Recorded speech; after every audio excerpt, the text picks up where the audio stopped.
Out of mad respect for you, if you have not beaten Age of Calamity, this video will contain massive spoilers on the game.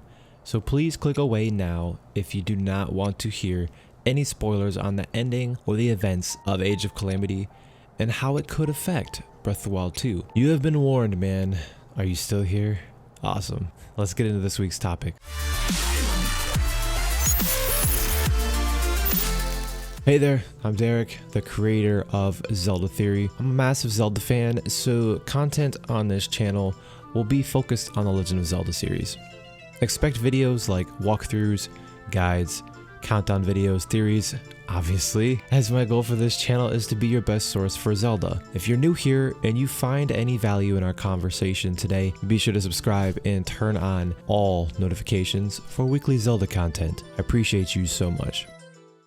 Look man, we all know and understand wholeheartedly that the Legend of Zelda franchise is no stranger to the whole quote-unquote time travel thing. I wish you could so see me right now throwing up these quotes with my fingers.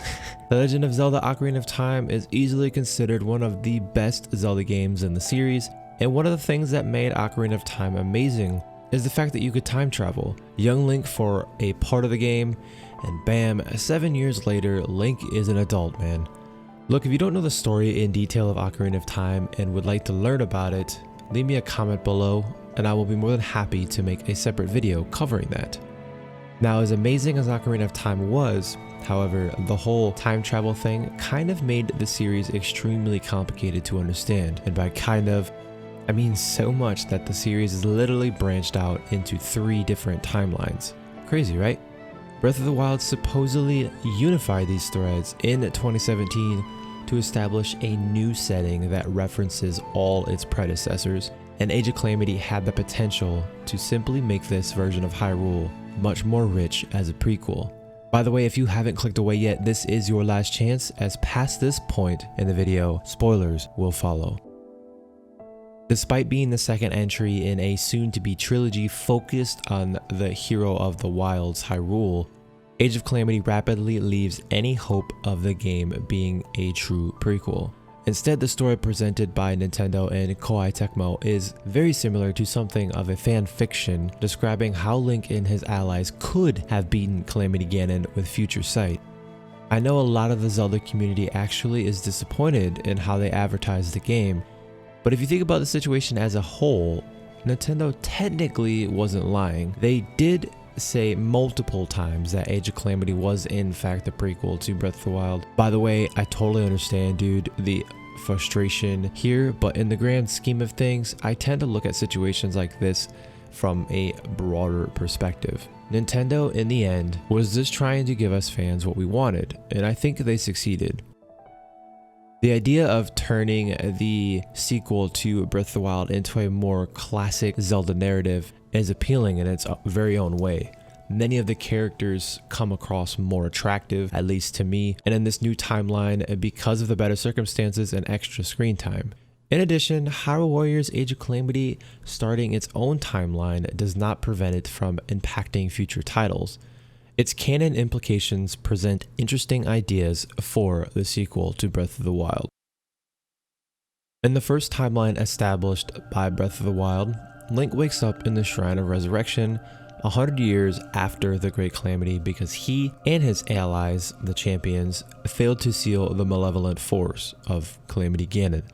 The ancient mechanical guardians, believed to be a boon, are instead overtaken by the Calamity, and this eventually led to the demise of Hyrule.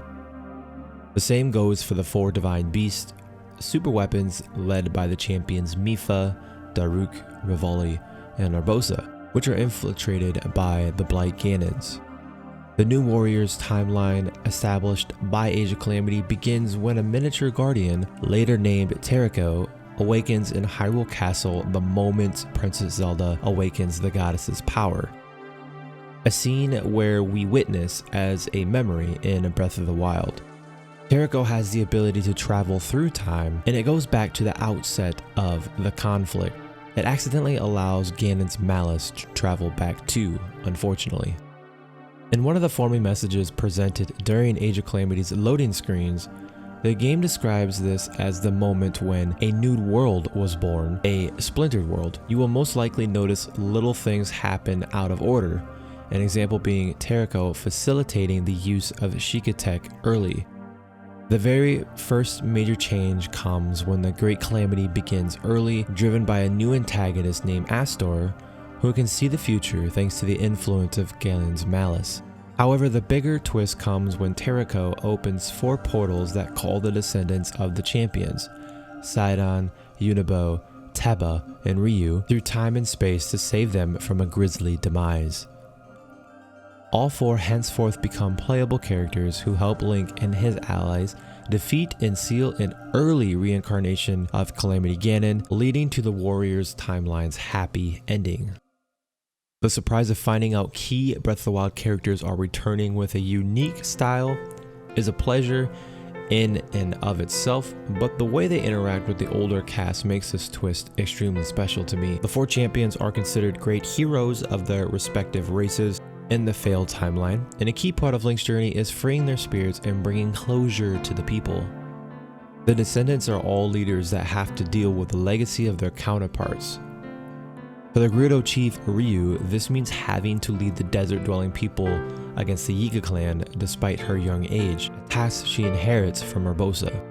For the Zora prince Sidon, this means dealing with the loss of his older sister Mipha, whom he did know personally considering the long lifespan of his race. Hyrule Warriors Age of Calamity offers these characters the chance to meet and get to know each other, with Ryu and Sidon's relationships arguably having the most emotional impact due to the more direct family-like bonds.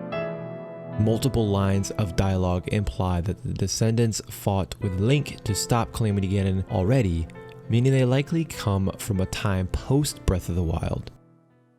During battles, the champions comment about taking comfort in the knowledge that the future is in safe hands, while the descendants take up their virtues their counterparts exhibit. Another interesting point to these interactions is that every pairing has a mission set on the Divine Beast. There are good individual character moments, such as Teba realizing the Great Rito champion may be more of an arrogant character than the stories let on, but the bigger connecting thread is all 4 descendants learning to pilot the machines. In Breath of the Wild, the deceased champions are the only ones who had ever done so, and their spirits deliver each respective beast attack onto Ganon during Link's final battle. The last cutscene in Age of Calamity has the 4 descendants return to their timeline, with Zelda remarking that she hopes the light can extend to their future Hyrule as well. It's really unclear exactly which point the descendants were pulled from in the first timeline, but their experiences in the Warriors timeline could indefinitely change how Breath of the Wild 2 plays out. Breath of the Wild 2 director pitched Age of Calamity, so the implications of this spin-off are likely intentional. In the E3 2019 trailer for Breath of the Wild 2, a shot of Hyrule Castle rising out of the ground suggests that this game takes place after the original game, as the landscape is divided of settlements. However, Age of Calamity may prove to be more important than one might expect from its fan fiction premise if Link and Zelda can come to rely on Sidon, Yonobo, Teba, and Ryu to lead with the bonds and confidence garnered in their space-time adventure. For those wondering how the Divine Beast will play a role in the sequel, Koei Tecmo may have given Nintendo a convenient out here. Hey man, if you found any value in today's video, be sure to subscribe, turn on all notifications, and check out the other Zelda content on the channel. YouTube's recommended video for you specifically, as well as another video that I think you're gonna dig, should be clickable here in a few, so continue to be the light, and remember, it's dangerous to go alone, man. Let's head on over to some more Zelda content.